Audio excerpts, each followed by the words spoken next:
Hey everybody, KMO here. Second attempt at this video. First one went way too long. I've been watching Tiger King, like everybody else in lockdown in the US, it seems. When I went to bed last night, I had seen everything except the last two episodes. And I thought that it was all made up. And I thought it was brilliant. I thought it was a brilliant, imaginative invention by somebody. And I was even really impressed with the de-aging that they do on all the archival footage and old news shows and things. I'm like, and it's not just present age, young age. It's like there's this whole range of ages represented. I'm like, wow, not only did they go to the trouble to de-age these characters to different ages, but then they obscure the brilliance of their digital de-aging by running it through this distressed video filter to make it look like it's like a news story from the 1990s or something. A little thick sometimes. So, sometime today I figured out, oh, wait a second, there really is this guy, Joe Exotic, and I've been reading a bit up on, his exploits outside of the context of the Tiger King miniseries, or, documentary series on Netflix. But a few things really struck me about watching this show on Netflix and thinking about, the attraction of owning tigers and other big cats and whatnot. And here are the things that really struck me. In the very beginning of the series, we hear a voiceover by Joe, and he claims that there are more captive tigers in the United States than there are in the wild throughout the whole world. And I wondered if that was true, so I started looking around, trying to find some corroboration on that claim. And there's a range of claims about that. At one extreme, the claim is that it's about half and half. There's about as many tigers in captivity in the U.S. as there are throughout the world in the wild. Another, a different claim says there's more captive cats in Texas than there are in the wild throughout the world. But I finally settled on National Geographic as an authoritative source, and the National Geographic claim is that there are more captive cats in the United States than there are throughout the rest of the world living in the wild. Well, that's not terribly surprising. For a tiger to live in the wild, it needs a big range. It needs a lot of space. I saw this documentary about tigers living in a game preserve in India.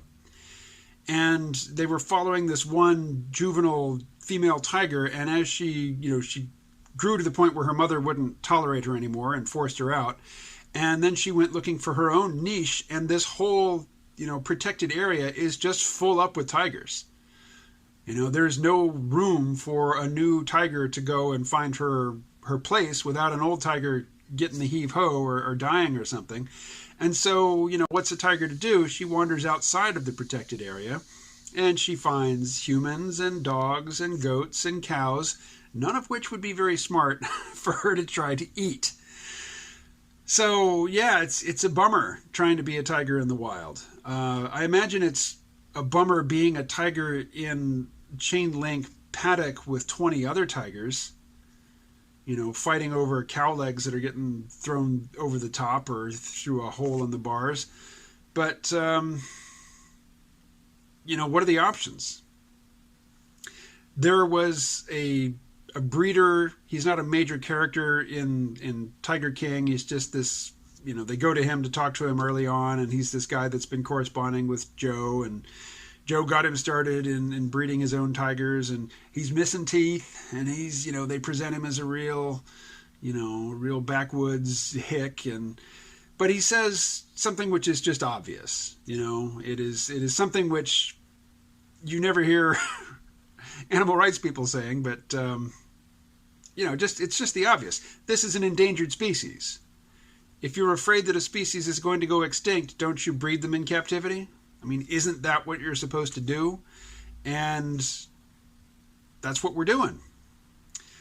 But some of the things that shocked me watching this was the realization, and they spell it out in the show.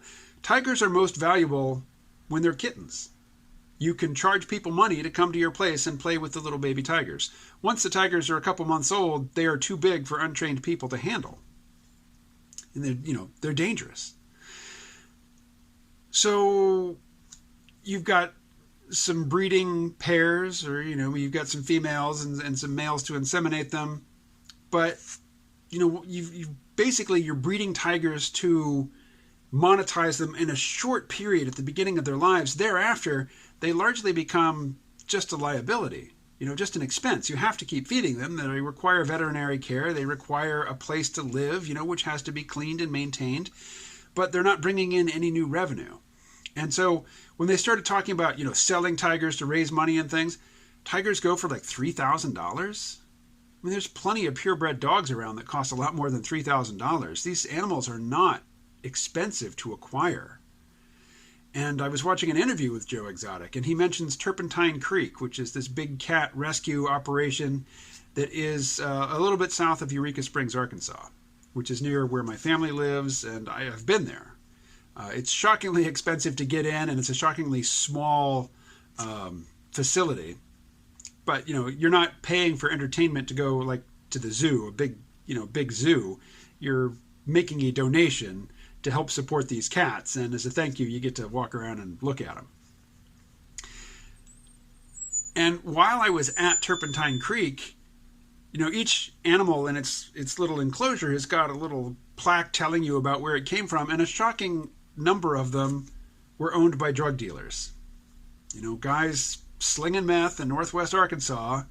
They get more money than they've ever had in their lives, and they think they're rich, and they go and they buy a tiger or they buy a lion. And what Tiger King reinforces, and there's no way to tell the story honestly, I guess, without acknowledging this, is that big cats are sexy. They are symbols of power. People are excited by power. They're turned on by power. And if you're in a Vegas hotel and you got a couple tiger kittens, up in your suite, you're getting laid. So this show can't help but increase the demand for tigers. But I'm sure just about everybody who thinks it would be pretty awesome to have a tiger and gets one soon discovers that it's expensive, it's hazardous, it's a pain in the butt, and the novelty wears off. And so if there is a sudden surge in a demand for tigers, there are breeders who will meet that demand, but then you're going to have this this residuum of unwanted tigers in private hands. And what the breeders acknowledge, like the guy in, I guess, South Carolina, Bhagavan something, he acknowledges, the tigers are valuable at the beginning of their lives. Thereafter, they're a liability, they're an expense. It would be kind of nice if they would just go away. And, well, if it would be kind of nice if they would just go away, then they're going to go away. They get killed and disposed of. And, as entertaining and as enlightening and as interesting as Tiger King is, I suspect that it's going to result in a lot of people who are not qualified to, keep big cats getting it into their head that they need one and discovering that, a tiger costs less than a motorcycle. A tiger costs less than a Great Dane. A tiger costs less than a nice gaming laptop. You can get a tiger for not that much money. And yet, the whole struggle that is the structure for this entire tale is that there is this clearly unscrupulous woman in Florida, in Tampa, who's got this big cat reserve, and she's doing all the same stuff that the private zoo owners do. She's charging people to come and interact with the tigers when they're young. She's breeding tigers. She has this big collection of them, but she describes herself as a tiger rescue operation rather than as a private zoo. And she and animal rights activists are trying to get legislation passed so that the only people who could legally possess tigers would be her and people like her who claim to be rescuing the animals. But, like with people who raise money online to rescue dogs, the people with all of this online money go to these auctions in southern Missouri and just get into bidding wars with breeders, and they're buying individual animals for thousands of dollars just generating more incentive for the breeders to crank out more of these, these desired breeds, like the King Charles Spaniel. There was a King Charles Spaniel that went for $10,000 at one of these auctions, purchased by a dog rescue advocate who had raised money online to rescue dogs, in crisis, but really just went to an auction and got into a bidding war with breeders. It's insane. It is insane. And not a Marxist, but I'm coming to see all of these places where the profit motive and the desire to make money just creates these absolutely absurd incentives, and people do absurd things when presented with absurd incentives. Like breed more tigers than they know are necessary or needed or eventually will be wanted. But you can charge money in the here and now to have people play with them, and it'll get you laid. Anyway, my pet owning ambitions are set much, much lower. I have my heart set on a mixed breed dog from the streets of wherever in Puerto Rico. I didn't see any stray dogs in San Juan.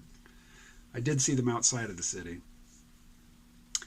But that's my desire. And in the meantime, I have I think she's 14. I've been saying 15 for a while, but I think she's only 14. A 14-year-old, three-legged black cat sleeping on the couch over there. She's my company in the lockdown. Anyway, those are my thoughts on the Tiger King. What'd you think? Talk to you later.